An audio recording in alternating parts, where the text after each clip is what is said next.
Built entirely by John Ahern, Madder Valley Railway dates from the 1930s and is a relic of the early days of scenic railway modelling.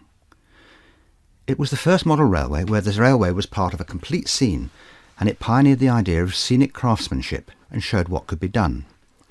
Many light railway and branch line layouts built in the last 50 years are its descendants. After Ahern's death in 1961, the layout was donated to Pendon Museum, and by the 1970s it was in its own L-shaped presentation where it remains today.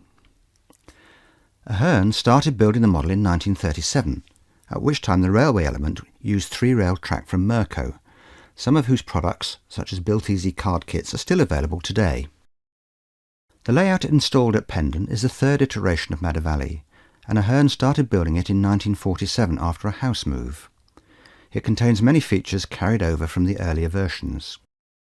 Madder Valley was not intended to be an absolutely precise, dimensionally accurate replica of a real prototype, and featured models of locomotives and buildings that Ahern found attractive.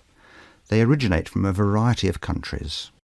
The locomotives range from narrow-gauge locomotives from the Isle of Man, Wales, Devon and India, built to run on 16.5mm gauge track, to models of standard gauge stock.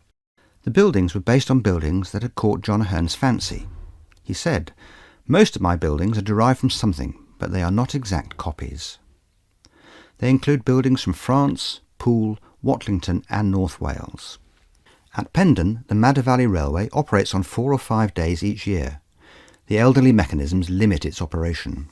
As Pendon's founder Roy England wrote back in the 1970s, "In its new home, the Madder Valley stands in permanent witness to the provincial England of the 1930s whose life it depicts, and no less to the genius of the man who created it."